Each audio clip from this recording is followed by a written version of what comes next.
up, guys? Joshua Furtis here, Combat Insiders. Welcome back. We have live via Skype. We have Jose Shorty Torres.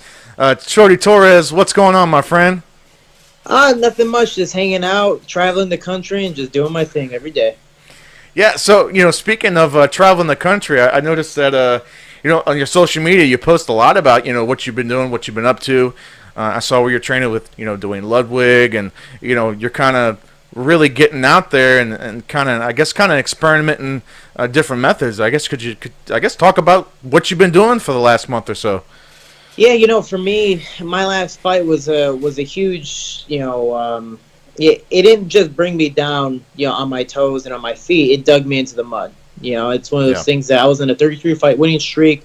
My last loss was, I believe, in 2010. So it has been a while since I lost in MMA. So for me, my first loss, I had to really revamp myself. And this one, I'm trying my best to do the same exact thing and really figure out why I lost. And given I have my fair share of excuses, which I believe everyone does, 54 pounds in 2 months, 2 fights, last minute notice, 9 days, 26 pounds, 20 days, 20 days, 28 pounds. So, I'm a flyweight. To lose 54 pounds in 2 months is not healthy at all. And it definitely, I'm giving the Joanna Young Jacek excuse. The first fight against Rose where, hey, man, I wasn't mentally there. And, again, it happens. But I want to revamp myself and really figure out why I took so much damage. If people don't know my last fight, I took 107 shots in 3 minutes and 30 seconds, So I know I can take a hit.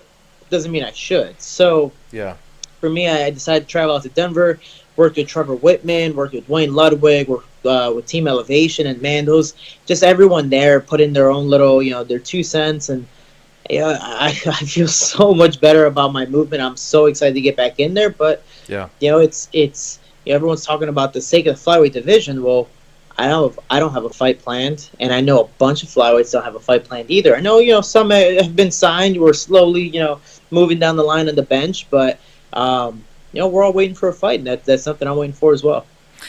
Well, it's funny you bring that up. So I guess let's kind of touch on that because you've been very vocal on Twitter, and I kind of want to read something real quick to you. It's one of your posts. If DJ leaves, what's the plan for the lightweight division?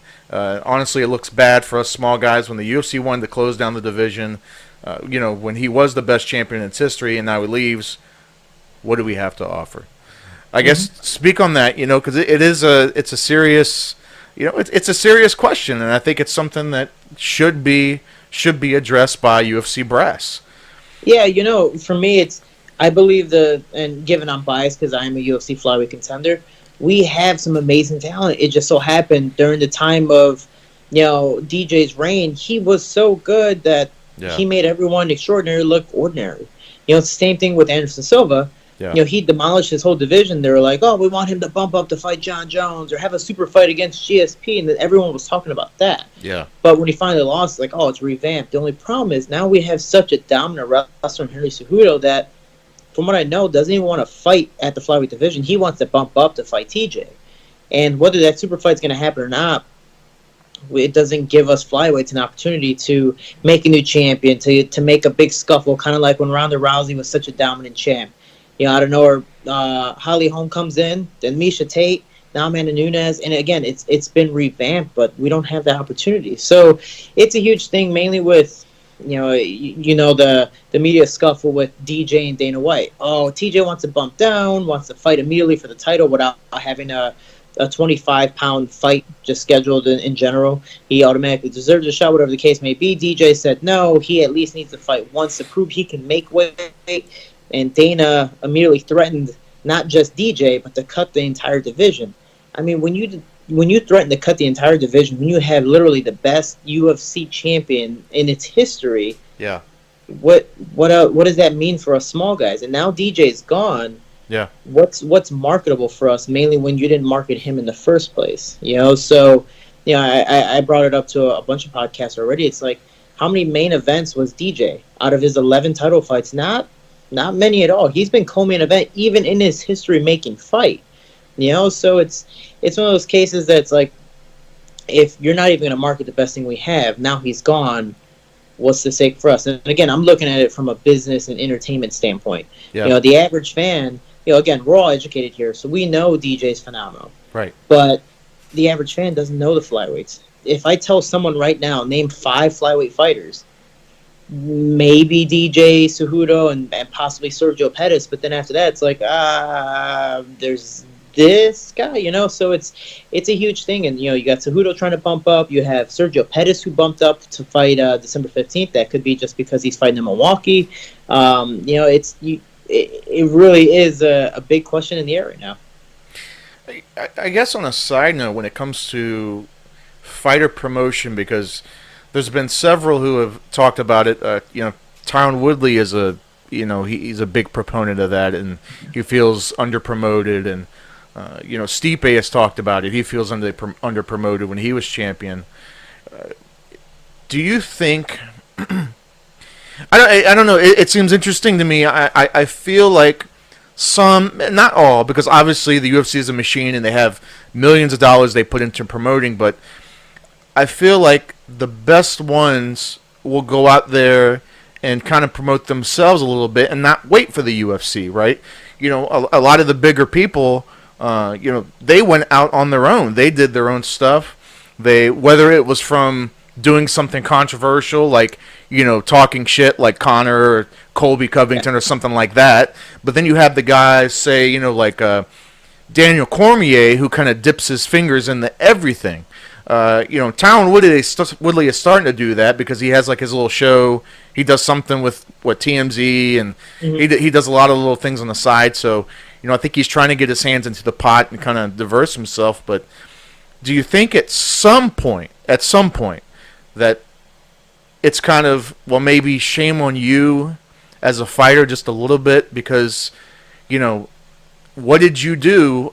Like, you just expected it, maybe all the promotion to come to you, which, don't get me wrong, I think the UFC should have promoted him and they did a crappy job at it. But at some point, you think maybe just a little bit of that responsibility maybe kind of comes back on the fighter and like, hey, man, well, what did you do for yourself? Yeah. Right? I mean, I don't know. What do you think about that? I know. I definitely agree. I mean, it's sadly, if you look at it from all the perspectives of these dominant champions that are not the Conor McGregors and Darren Tills and Colby Covingtons, they're the nice guy finished last theory. Right. It's sadly that they're not trash talkers and not this, not that. But then when you go into the boxing point of view, all the small guys, Guillermo Rigondeaux, Manny Pacquiao, Lomachenko, Miguel Cotto, I mean, the list goes on and on. They're all talented fighters, but you don't hear them calling people out. They just want to put on an entertaining show. Yeah. I think it also falls in the promotion when it comes to, dude, you got a really talented fighter. Let's put him against the best and put on a great performance. Again, DJ's fights aren't boring.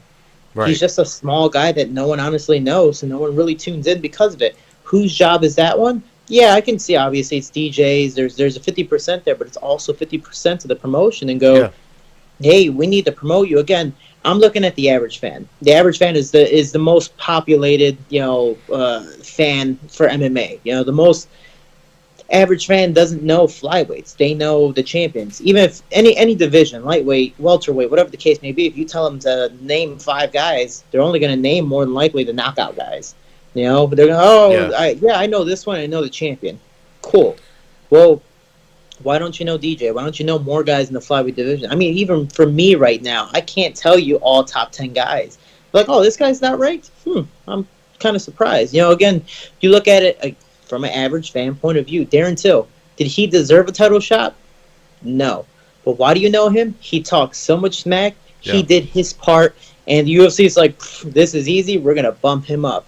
It's like hiring it's like in college. You want to get a smart athlete because you don't have to pay as much. You don't have to work as hard to promote them. It's the same thing with Conor McGregor. It's the same thing with Colby Covington. They did more than half the work. Cool. Let's boast it. But when you got DJ, there was no trash talk. It's just, I'm going to get the job done, and that's all I care about. There was no money when it came to it. You brought up a really good point, and I would like to point to WWE. Okay, mm-hmm. I'd like to point to that.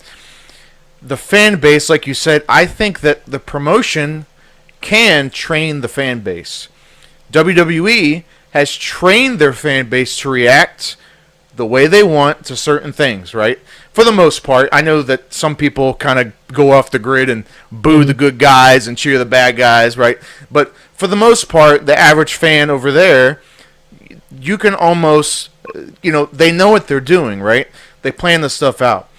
You think that's also another responsibility, that it's almost like the product of the UFC only going after the big fights, going after having everybody skip the lines for title shots because it's the guy is a knockout artist, because it's almost like they're training the fans to not so much appreciate the technical side, there's I don't want to sound corny, but like there's the art side, right? The art side of fighting, and like a good wrestler, a good jiu-jitsu guy, a good boxer, like the actual art of the stuff, not just hey, I can knock you out in 3 seconds. Hey, it's great, but it's almost like they're training the people, the fans, to appreciate that more than the art side. And I think it's maybe part of that is the UFC's fault, and I think they're almost kind of digging their own hole, so to speak, because they keep doing it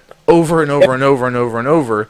And don't get me wrong, I love some of those fights. I'm guilty sometimes. Sometimes I just be like, man, you know what? Screw the rankings. I just want to see this guy and this guy fight. I'm guilty. It happens. But at the same time, how much longer do you think they can really go on with doing this to a point to where there's no more huge fights to make? The ranking system is ruined. The ranking system is definitely off right now, and it's based on popularity. It's a popularity contest. It's like who's trying to be prom king. It's not.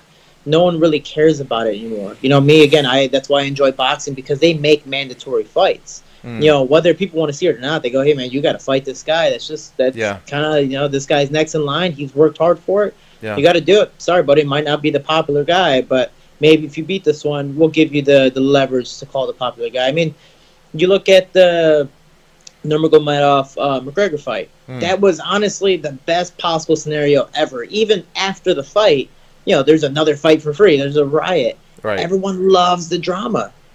That's the bad part about the sport now. Is everyone's liking and enjoying the WWE drama instead of the actual fight itself. Right. No one cares. I mean, some people don't even care what happens in the fight. They just want to see some drama, some punches being thrown, and that's it. Again, I'm looking at the average fan. Guys who aren't educated on what's happening. They go, oh, I mean, how many times have you seen people go, oh, he has a headlock, he's going for a guillotine? It's like, no, he just has a headlock. He's only holding him. He's not trying to do anything. He's just holding position, Right, but again, people freak out and overreact to little things because they just don't know. They're not educated. So when you look at that, you're exactly right. They're breeding the regular fans to enjoy this. I mean, look at Colby Covington. He's easily the best example when it comes to no one knows you. Yeah. Out of nowhere, he starts talking smack after he beats Damian Maia, and he gets a title fight.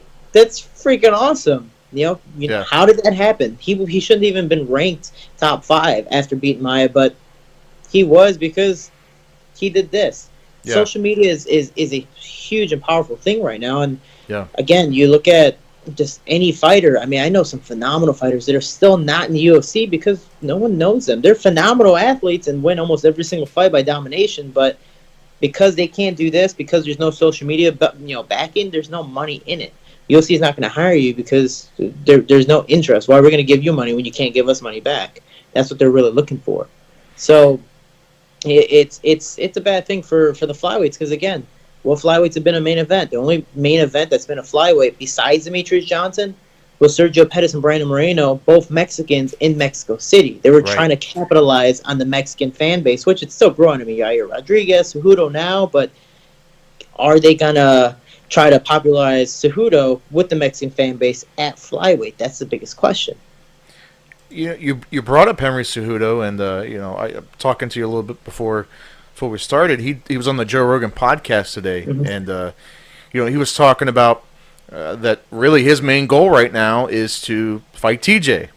I mean, that's his number one priority, and everybody's kind of under the impression, and I think he almost even gave it away that they're fighting in January, and I think the only question is.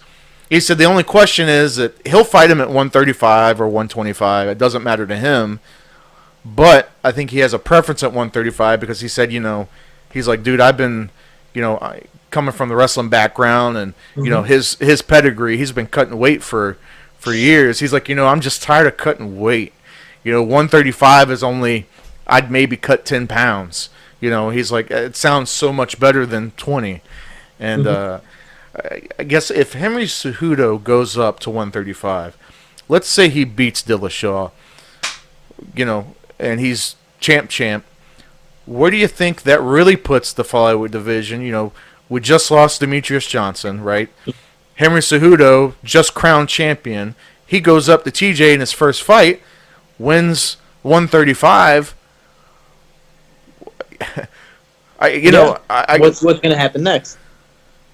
It's you look at it this way, again, from a marketing business standpoint of view. Yeah. Who are the 3 fighters that people know most at flyweight division? Well, they don't know the top 3. They know the gold medalist, Henry Cejudo. They know the champion, of course, Demetrious Johnson. Whether people think he's boring or not, I believe he's freaking phenomenal. And then you have Sergio Pettis. Why Pettis randomly? Because he's a young athlete and he's a Pettis. He's a little brother from a former lightweight champion. Right. So Right. He was a bankable guy when they immediately signed him. But then he loses to Cejudo, who's now the champion, and he loses to José Formiga, who is number 1 in the world, who easily deserves a title shot. Because that guy's fought the best, and he's still not getting any respect. I think I have more followers than José Formiga, and I'm only 1-1 in the UFC. While Josier's fought some of the best guys, So again, when it comes to a business standpoint, no one knows, no one cares. Sergio's already lost to the champ, so they can't bank on him. He's already bumped up the bantamweight for his next fight. DJ's gone; he's in 1FC, and then you have Cejudo that doesn't even want to defend the belt. He wants to bump up the bantamweight, and more than likely, win or lose, he's going to stay there. Again, I understand the whole burnt out feeling. My goal, my long term goal is, do whatever I can at 25, accomplish all my goals, and by the time I hit 30. Bump up, because I'm definitely sick of cutting weight, mainly for my last 2 fights. Again, 9 days, 26 pounds, 20 days, 28 pounds. It's rough, not man. fun at all. Mainly with these last minute fights, it's freaking horrible. So 35, even for me, would be great. But how many flyweights do we know that are? Jared Brooks is a great example. Again, no offense to him, he's a small flyweight.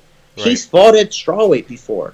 I believe he fought strawweight in Japan. So what happens if they cut the flyweight division is, are they even going to give him the chance to bump up? Are they going to respect the contract still and go, hey, you might have lost your first fight at 35. You still have 2-3 more fights. We'll still keep you and see where it goes. Or are they just going to cut him? Or are they going to cut the whole flyweight division and see where it goes from there? So that's the crazy thing, is what's next. It doesn't look very hopeful for our division. What do you think about that trade in general, him and Ben Askren? I think it's a phenomenal trade, mainly for the athletes. You think of, it's a win-win for both the athletes and the promotion. You look at DJ and Ben Askren as champions. They've accomplished everything they can possibly accomplish for their respective promotions. Now it's time to test their skills and see if they really are the best in the world. Yeah. Again, flyweights are huge in Asia. You got Ryzen 1FC. He wants to prove a point. Ben Askren, the best wrestlers right now are in the UFC. He wants to prove a point that he is the best wrestler, not in 1FC, but in the world as well. So it's phenomenal to complete their legacies. But then you got promotions, again, 1FC, UFC, phenomenal, gigantic promotions. Trading is awesome. Baseball does it. Football, hockey, all these sports do it. Why can't, MMA finally cooperate and do something like this? Yeah. It's a cool thing. I think it makes more money for both promotions and the athletes. And, if you got guys like DJ and Askren who've already completed, in a sense, their legacies and their respective promotions, it gives them more opportunity. It gives us fans, in a sense, like those dream fights. Like, oh, man, I'd love to see this guy versus this guy. And it's a huge thing. Yeah. Who do you think takes it between Cejudo and TJ? If that happens, which obviously it's looking more like it is. Yeah. I'm a little biased just because I have trained with TJ. I've helped him for a few fights. But I'm 100% not worried whatsoever. I have to go with TJ. If you look at the Cejudo versus DJ fights, DJ easily outpointed him in the first and second fight. Cejudo just out-wrestled him. But now what happens when you face, given your gold medal, athlete in the Olympics, yes, you're going to be the best wrestler no matter who you fight. But you look at TJ, he's not the better wrestler. That we can say that 100%. But he is the better MMA wrestler. Do you think DJ? Sorry, I didn't mean to up your. No, you're fine. Do you think DJ? Do you think DJ beat Cejudo? Because it was very divisive. A lot of people were split because, like you said, people think that the point system is just so. It's not modern day. It doesn't encompass really what all of MMA is about, and it's like he literally won the points just by holding him down and taking him down a few times. Do you agree with the decision? I definitely don't agree. I can see it going split because the rounds were 3-2. I had it for DJ 3-2. But it's the fact of, like you said, the scoring system is very off. A takedown can change any single round, which it's really, really crazy how much one small takedown could take away 10 significant strikes. Almost about that. So it's like, oh man, he literally took him down, held him down. Didn't Khabib him, didn't GSP him, he just held him down, and he won a fight doing that, even though DJ walked out perfectly fine, no scratches on his face. Cejudo actually walked out scratches on his face with actual punches. It's kind of like the GSP Johnny Hendricks fight. It's like GSP just took him down and kind of held him down, but after the fight, GSP was completely brutalized, and everyone's like, dude, look at his face. Hendricks won that fight. Yeah. So it's again, I believe the scoring system's off, but I think DJ definitely won that fight. Whether or not, it's going to happen again, I obviously don't believe so because of the ONE FC trade. But you look at TJ, he's a bigger athlete. He knows how to move, and that's for sure. And he can wrestle. He's been an All-American in Division I wrestling, so he knows how to wrestle. He knows how to move, and the best thing about him, he's not a wrestler anymore. He's 100% an MMA fighter, not just MMA fighter, but a very good champion at that. So I can see TJ just dominating Cejudo unless Cejudo just takes him down and holds him down.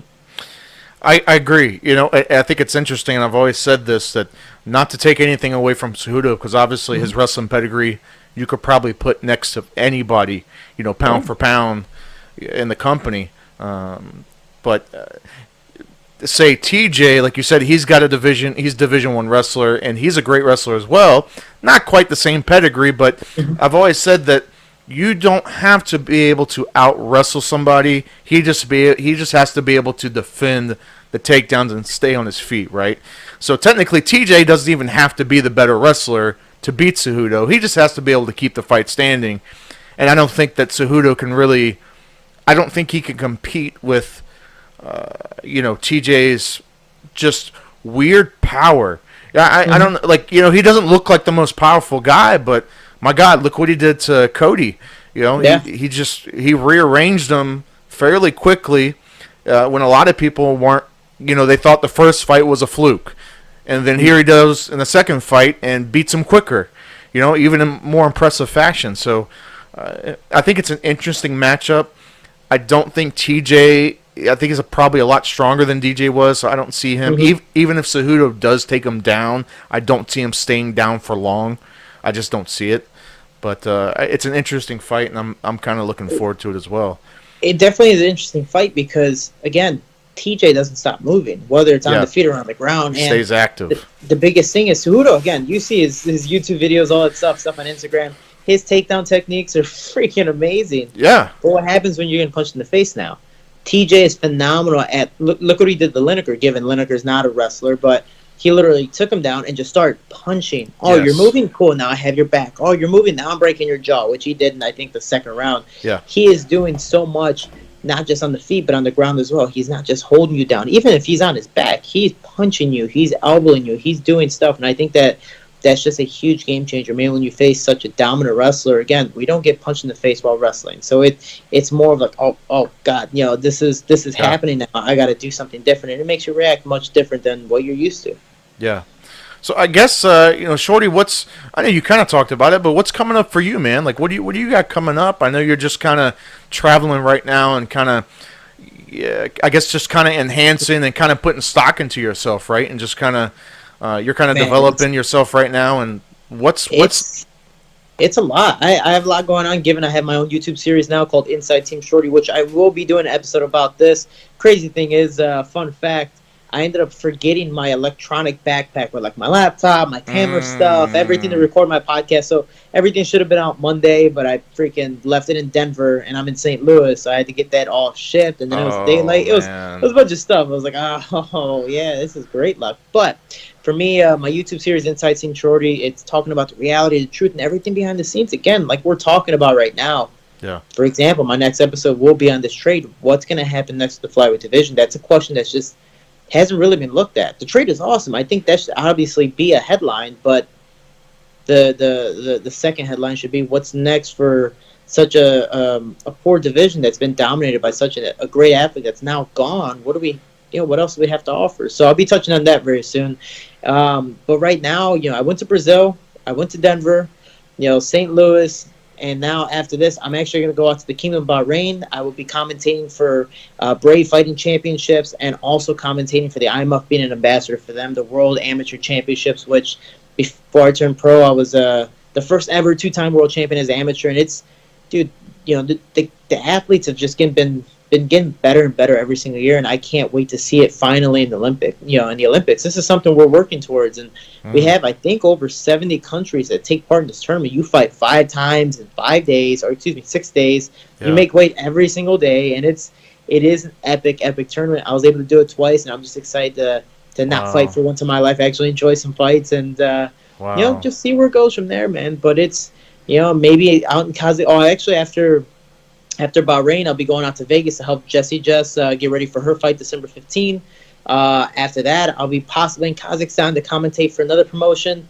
And, we'll see where it goes from there. But it's, again, like we were talking about earlier, social media, the stuff you do behind the scenes is phenomenal for the sport. Again, you can't just be a fighter anymore. Fighting's not going to last forever. How many fighters do you know? Chris Lieben, Jens Pulver, all these guys that aren't they're not as notable anymore, so they have to do other things to make money. Some guys have gyms. I think Chris Lieben's a referee.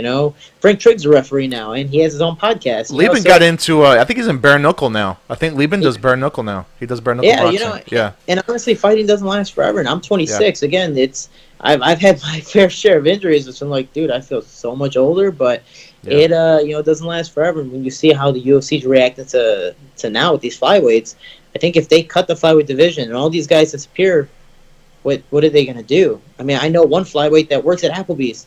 And it's like, dude, you're a UFC fighter and you work at Applebee's? Oh, that's not disrespect to him. He's hustling. He's doing his thing. It's more of how the promotion and everyone else, does, in a sense, disrespect us. We put our lives on the line every single day, but we're still getting paid like, just beginning pro fighters. You think, you make it to the UFC, you're gonna be a millionaire. It's like, no. When I won my very first Titan FC belt, my belt was worth more than my fight check that night. Wow. It's like, oh man, when I finally go broke, I'm gonna pawn the hell out of this thing. So now I got 2. So but it's crazy. So I'm just doing my thing. So it goes from there and helping amateur athletes and even low level pro guys, kind of come up and. Again, my YouTube series Inside Team Shorty is a nice little big brother thing. Hey, I did this. It honestly didn't work well for me. Maybe you should try this. Or here's some different perspectives and some great examples to see what might be best for you. Awesome, man. Well, look, I don't want to keep it any longer, man. It was great chatting with you. And, good luck, too, with everything you're doing. I know you're busting your butt training, man. And so we will look out for what you got coming up next. Check out his Team Shorty series on YouTube. Check it out. Subscribe to him. It's a good series. I watch it myself, so I like what he's putting out. So, anyways, Joshua Furs, Jose Shorty Torres. That's all we got for today.